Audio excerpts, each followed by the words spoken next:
ولا أكن في سرقة حصلت أصلا، ولا صرخة ولا رصاصة ولا إنذار اتضرب. يوم عادي جدا في بنك في وسط المدينة، زحمة، موظفين بيختموا ورق، ناس بتعد فلوس. وسط كل ده راجل داخل لابس بدلة شيك وماشي بالراحة كأنه صاحب البنك. دخل وبص حواليه ومشي للكاونتر. الموظفة رفعت عينيها لقيته مبتسم، وهو حط ورقة صغيرة قدامها. الست ابتسمت له وبصت في الورقة وبدأت تقراها، بس أول ما بدأت تقراها وشها اتجمد والدم هرب منه. رفعت عينيها تاني ليه وهي مش مصدقة اللي هي قرته، لقيته لسه مبتسم بنفس الهدوء، هدوء غريب بدون ولا كلمة. فتحت الدرج وبدأت ترص الفلوس في الشنطة اللي حطها قدامها. خلصت ورفعت له عينيها ولقيته لسه مبتسم ليها وهو بيقول لها متشكر جدا، أتمنى لك يوم سعيد. مسك الشنطة وخد الفلوس ولف وخرج من البنك كأنه رايح يكمل بقية يوم. وده كان أسلوبه في السرقة، هدوء وابتسامة وتخطيط وتنفيذ عبقري. علشان نفهم ازاي واحد سرق اكتر من 100 بنك بدون ولا رصاصة، لازم نرجع لبروكلين سنة 1901. الراجل ده اتولد من أسرة أيرلندية أمريكية بسيطة بتتكون من 5 أولاد، أبوهم بالعافية بيكفيهم، ومن صغره وهو فاهم إن الفلوس بتديلك سلطة، واللي معهوش مش بس محروم، ده ملوش قيمة. بس بدل ما يبقى بلطجي كان عنده حاجة تانية، ذكاء حاد ولسان يقدر يقنع أي حد بأي حاجة. وفي العشرينيات قرر إن هو يدخل اللعبة الكبيرة ويسرق أول بنك، ومن أول يوم وكان عنده قواعد ثابتة: مفيش عنف، مفيش قتل، مفيش تهور، خلي الناس تفضل هادية وهم هيطلعوا لك الفلوس بنفسهم. وده اللي حصل. نيويورك، يوم 16 سبتمبر سنة 1952. الشارع كان فاضي خالص، وده على غير عادة نيويورك. نيويورك مش من المدن اللي شوارعها مشهورة بالهدوء قوي. ساتن كان واقف على ناصية شارع، عينيه مش قادرة تسيب البنك، وفي ايده سجارة تقريبا خلصانة، وهو مش واخد باله. كل اللي بيفكر فيه المبنى اللي عينيه عليه. واقف، عينيه بتراقب وقلبه بيدق بسرعة. وبعد لحظات وبهدوء شديد كان بيتمشى داخل جوه البنك، أكنه بيتمشى جوه بيته، مش داخل يسرق بنك. في أقل من دقيقتين ساتم كان جوه غرفة الخزنة خلاص. الخزنة الكبيرة قدامه وبابها مفتوح على الآخر. كل حاجة جاهزة زي ما هو حسبها بالظبط. كل حاجة كانت متحضرة كويس جدا. دخل المكان بكل سهولة، لكنه مشهد من فيلم قديم هو حافظه، وكل مرة كان بيطلع من غير ما يتقبض عليه. أيوة، المشهد ده اتكرر كتير. وكانت هي دوافعه للسرقة. هل بس كانت جشع ولا في حاجة تانية؟ ويليام فرانسيس ساتن، واللي اتشهر بلقب ويلي العبقري. وويلي العبقري واحد من أشهر الحرامية في تاريخ أمريكا كلها. لكن ورا شخصية الحرامي دي كان في عقلية معقدة وعوامل نفسية تانية هي اللي وصلت في الآخر إن يبقى ده واحد من أشهر الحرامية في تاريخ أمريكا، وساعدت في تكوين شخصيته الإجرامية. ساتن كان لص، لكنه ما كانش لص عادي، كان عبقري في التخطيط وتنفيذ السرقات اللي هو بيخطط لها. كل عمليات السرقة اللي هو كان بيقوم بيها كانت بتتم بعد تخطيط محكم منه. كان بيذاكر الناس اللي هيسرقهم والأماكن اللي هيسرقها كويس جدا جدا.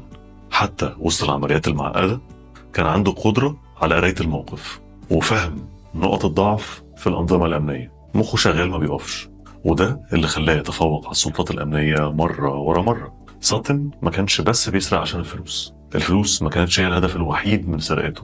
السرقة كانت بالنسبة له تحدي حقيقي، تحدي عقلي. كل عملية أكنها ماتش بينه وبين السلطات الأمنية، فرصة علشان يثبت ذكائه وقدرته على المناورة.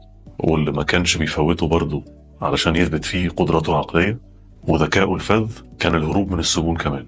الهروب بالنسبة لساتن ما كانش بس محاولة عشان يهرب من العقاب، هو فعلا كان بيستمتع باللي بيعمله. الموضوع كان تحدي نفسي بالنسبة له أكتر. تقدر تقول كده إن هو كان بيختبر قدراته العقلية معاه، بيلعب.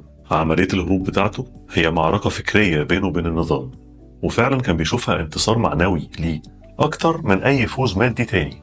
الهروب كان جزء من الشخصية الإجرامية بتاعته، وبيحس بنشوة غير طبيعية بعد كل مرة كان بيهرب فيها. الهروب بالنسبة له ما كانش وسيلة للنجاة، ده كان ده كان بمثابة علامة مايلستونز بالنسبة له للمرات اللي تفوق فيها على القانون.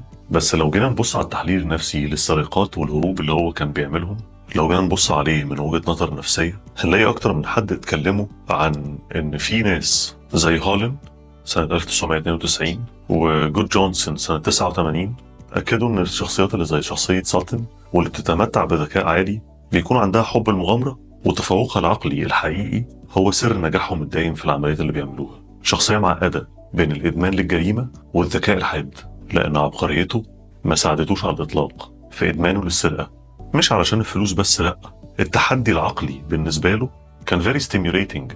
السرقات اللي كان بيعملها ما كانتش بس علشان ياخد فلوس، لكن دول كانوا بالنسبة له أهم من كده بكتير. كان دايما عايز يثبت نفسه ويشوف نفسه أحسن من النظام. دايما في تحدي مستمر موجود جوه دماغه، وهو دايما عنده الحاجة من جواه إن هو يحاول يثبت نفسه أكتر بكل مرة بيسرق فيها. الموضوع كان تحدي بينه وبين النظام، ومع مرور الوقت بقت السرقة جزء من شخصيته.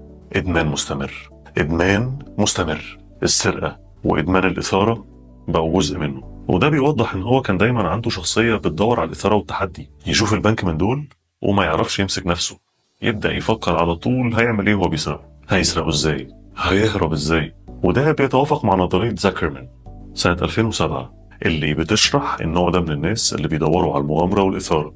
النوع ده من الناس مش بتكتفي بالحاجات القليلة، دايما بيدور على تحديات أعلى وأصعب طول الوقت. يطلع الأول ويليام فرانسيس ساتن. مين هو ويليام فرانسيس ساتن؟ اتولد ساتن يوم 30 يونيو سنة 1901 في مدينة نيويورك، من أسرة فقيرة جدا.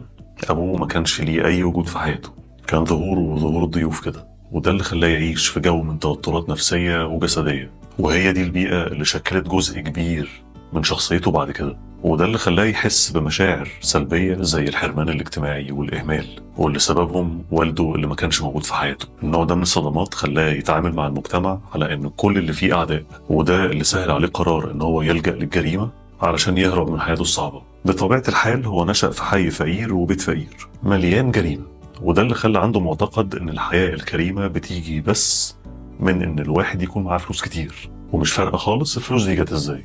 وعلشان كده ساتن كانت نظرته دايما لكل حاجة حواليه كان فيها إحباط، فالقرار ما كانش صعب عليه إن هو يختار الجريمة وتتغير حياته بعد كده. دوافع ساتن النفسية كانت أعمق بكتير من مجرد التمرد على المجتمع. كان شايف إن السرقات اللي هو بيسرقها دي تمرد ضد الفقر والتهميش المجتمعي اللي هو كان حاسس بيه. كان بيشوف السرقة كوسيلة لاستعادة سيطرته على حياته. الجرائم كانت بالنسبة له هي أهم حاجة في حياته.